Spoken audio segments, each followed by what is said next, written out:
If you believe the stories, mankind's pride gave rise to the Darkspawn. Countless in number and toxic to all life, Darkspawn search endlessly for an archdemon. When they find one, Darkspawn armies surge up from their corrupt barrows beneath the ground, and a blight begins. Grey Wardens are the only warriors capable of destroying an archdemon, and history always honors the one who sacrifices all to kill the beast. In the fifth blight, the Warden was the hero of Ferelden. Youngest child of Ferelden's powerful Terran Cousland. Betrayal saw the Cousland's ancestral castle burn, and the Terran and his wife slain. Duncan, a Grey Warden, helped the young noble escape to a new life with the Wardens. The allied Ferelden and Grey Warden forces met in Ostagar, where King Kaelin's armies and a host of Wardens gathered, ready to destroy the Darkspawn. But valor turned to despair as Loghain betrayed his king. Kaelin's forces were slaughtered, and the south was lost. The hero, now a full-fledged Grey Warden, survived with the aid of Flemeth, the mysterious witch of the wilds. Joined by Flemeth's daughter, Morrigan, and a Grey Warden named Alistair, the hero set out to build an army strong enough to abolish the Blight. With the traitorous Loghain now seated on Ferelden's throne, the Warden sought help from the influential Arl Eamon of Redcliffe. However, they arrived in Redcliffe to find the town under siege. As each night, undead rose in waves and assailed the battered village. With the hero's help, the people of Redcliffe stood fast against the undead horde. The Wardens reached Arl Eamon's castle only to find the Arl lying at the edge of death, and his court fallen into madness. To save his father's life, Eamon's young son, Connor, had made a deal with a demon, and quickly fallen victim to its possession. The hero intervened, freeing Connor from possession, and breaking the demon's hold over Redcliffe. But deals with demons are never straightforward. The demon agreed only to save Eamon's life, not restore him to health. Arl Eamon needed a miracle to recover. The hero located an urn containing the sacred ashes of Andraste, which were said to cure any ailment. The urn was protected by ancient traps, tests of will, and a dragon-worshipping cult that wanted to twist the urn's power to its own ends. The urn remained pure, but mysteriously disappeared after the Wardens departed. Only the temple dedicated to it still stands. With a pinch of the ashes, the hero restored the Arl to health. Informed of Loghain's treachery, Eamon swore his political and military support. The circles of Magi are bound by oath to aid the Grey Wardens in times of blight. However, Lake Calenad's tower could offer little help. One of its mages, Uldred, had become possessed by a pride demon and was twisting other circle mages into abominations. The hero fought to the top of the tower and defeated Uldred, saving the remaining mages. Grateful for their lives, the mages joined the Warden's army. The allies gained at the Circle were not the only soldiers to join the Warden's forces, however. Dalish elves don't usually make alliances, but even deep hatred can be set aside in the face of oblivion. An ancient curse was destroying Ferelden's largest Dalish clans, turning the elves into werewolves. Zathrian, the clan's keeper, claimed that the cure required the heart of the great wolf, Witherfang. Years before, Zathrain himself had afflicted a group of humans with the curse that now ravaged his clan. As long as he lived, the curse endured. The hero freed the werewolves from the long-standing curse, and the Dalish joined the Warden's forces. Blights may happen hundreds of years apart, but the dwarves who live below the surface of Thedas fight Darkspawn every day. No one is better schooled in battling Darkspawn than the warriors of Orzammar, except perhaps their allies of old, the Grey Wardens. The hero arrived in Orzammar in the wake of King Endrin's death to find political factions fighting for control of the dwarven capital. Only the vote of a venerated paragon could break the deadlock to elect a ruler, and order the dwarves to honor their Grey Warden treaty and join the battle against the new blight. The hero set off to find a paragon named Branka, who had disappeared into the Deep Roads in search of a legendary artifact, the Anvil of the Void, created by the renowned smith Caridin to forge mighty war golems. The hero helped Caridin destroy the Anvil of the Void, along with the dark secrets that could trap a living soul inside a mechanical construct. The hero emerged from the Deep Roads with a master-forged crown to bestow the Paragon's favor upon whichever rival candidate would be crowned king. Balin, the youngest son of King Andrin, who was suspected of foul play, or Haramont, the aging traditionalist backed by the Dwarven Assembly. Lord Haramont claimed the crown of Orzammar. His traditionalist values keep dwarves first in all things, and safely as far underground as possible.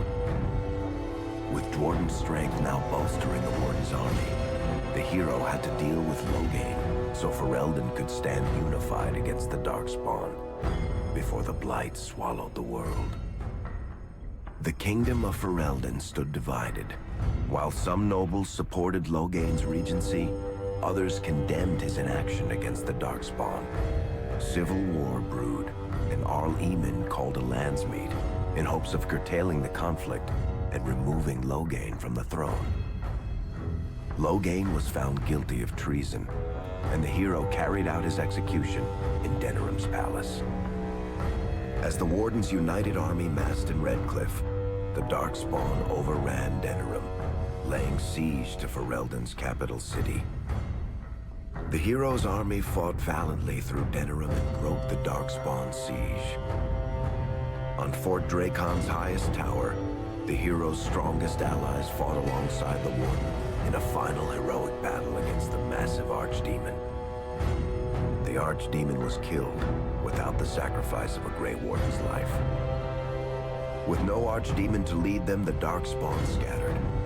Most fled underground, still teeming in number and always seeking a new Archdemon to awaken.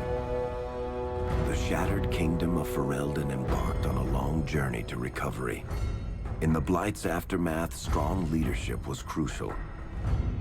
Alistair, King Caelin's half-brother, became Ferelden's new king, joined in rule by the hero, daughter of one of the nation's most powerful leaders.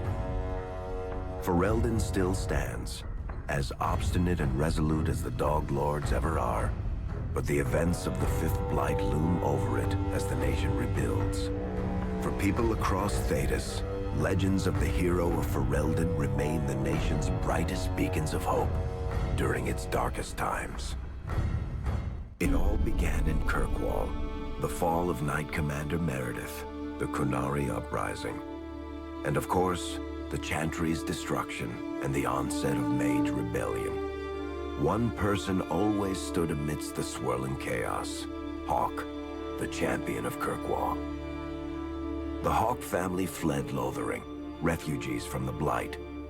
Leandra, mother of the champion, and siblings Bethany and Carver, hoped to find refuge at her family's estate in Kirkwall, far to the north. While Hawk had no magical abilities, the champion was at the heart of events that ultimately led to the Mage Rebellion. The Hawks escaped the Blight with the help of Aveline Valen, a warrior and family friend. It's said that the family was also aided by Flemeth, the notorious Witch of the Wilds. Hawk's brother, Carver, never reached the Free Marches. He was killed by Darkspawn while protecting his family. The family's first years in Kirkwall were difficult. Leandra's brother Gamlin had lost the family fortune. The Hawks lived in poverty, forced to indenture themselves in return for entrance to the city. To pay off the debt, Hawk was forced to work for a gang of smugglers. All the while, Hawk and Bethany did their best to hide Bethany's magic from the Templars. Opportunity eventually struck in the form of a dwarf named Bardrin Tethras, who was planning an expedition to the Deep Roads. It was a long shot, but with gold gained from the expedition, Hawk could free the family from its criminal creditors and further Templar scrutiny. Hawk met a rogue Grey Warden named Anders, who possessed detailed maps of the deep roads. These maps were crucial to the expedition's success. Once Hawk obtained them, everything else fell quickly into place. Afraid to lose another sibling, Hawk insisted that Bethany stay in Kirkwall rather than accompany the expedition. Hawk did find ancient dwarven treasure, but the group also stumbled upon a statuette formed from a strange red lyrium. Upon returning to the surface, Hawk found Templars taking Bethany away. Her magic had been discovered. She joined a mage circle soon after. The gold Hawk recovered from the deep roads brought back Leandra's stately childhood home in Hightown. The Hawks had barely settled into their new home when Leandra was murdered. A deeply sinister and twisted killing. Hawk hunted down Quentin, the blood mage responsible, but could not prevent Leandra's death. Leandra's tragic death was part of a critical problem facing Kirkwall. Rising tension between the city's mages, who felt increasingly oppressed, and Templars, who grew increasingly suspicious of their activities. Adding to the strain, a large contingent of Qunari had also established themselves in Kirkwall, much to the growing discomfort of the city's rulers. After their dreadnought was shipwrecked many years before, a group of stranded Qunari were allowed to remain in a cordoned-off area in Lowtown. As time passed, the Qunari made no effort to return home, and offered no explanation about why they remained. Tensions rose to a breaking point. Revered Mother Patrice, convinced the Qunari were a threat to the Chantry's faith, incited violence between the Qunari and the Kirkwall populace. Hawk knew that Patrice would bring about unnecessary conflict. Though the champion tried to stop her, Patrice orchestrated the murder of Seamus Dumar, a Viscount's son and a recent convert to the Qun. When her crime was discovered, a Qunari assassin killed her. After Seamus was murdered, the Arishok of the Qunari group lost patience with the humans of Kirkwall. They would now submit to the Qun or die. The Qunari struck hard and fast. They took the palace in Hightown and beheaded the Viscount to immediately quash any resistance. Aided by Knight Commander Meredith and First Enchanter Orsino, Hawk reached the palace and stood toe-to-toe with the fearsome Qunari leader. Hawk fought the Qunari leader. The fierce battle resulted in the Arishok's death and the liberation of Kirkwall from its brief occupation. The Qunari quickly withdrew from the city entirely. Hawk saved Kirkwall and earned the grudging respect of the city's Templars, mages, and nobility, along with the title that history remembers, the Champion of Kirkwall. Kirkwall's problems were still not over, however. After Viscount Dumar's death, Knight Commander Meredith took power and blocked all attempts to appoint a new Viscount.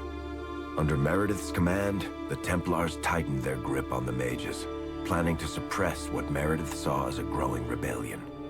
Anders, who spent years fighting for justice and freedom for his fellow mages, saw that the time for negotiation was past. He destroyed Kirkwall's chantry, killing hundreds, including Grand Cleric Elthina. This single act began a rebellion that spread from circle to circle, until all circles of Magi had risen up in defiance against chantry rule. There was no forgiveness for what Anders had done, and he asked for death at Hawk's hands. Hawk fulfilled the troubled mage's final request, and many others died along with Anders that day. Fighting spread swiftly through the city. Some mages rebelled openly, many of them succumbing to possession. Templars turned their swords on mages who rebelled, and on those who did not. As First Enchanter Orsino refused to bend to the Templars, Knight Commander Meredith demanded that every mage in Kirkwall be put to the sword. Hawk saved many mages from Templar blades, keeping them from succumbing to possession or the temptations of blood magic. In the end, however, Hawk was forced to strike down Orsino, who had betrayed his own values by resorting to blood magic himself. The battle proved one thing. Knight Commander Meredith had gone mad. Hawk saw the truth of it when Meredith unsheathed her sword, and the red lyrium idol from the deep roads was embedded within it. The blade fueled her hatred and paranoia, as it had for months. After a horrific battle, the red lyrium of the Knight Commander's sword consumed her as she died. Meredith became a statue, her face a frozen mask of horror. Little is known of the champion since that final battle.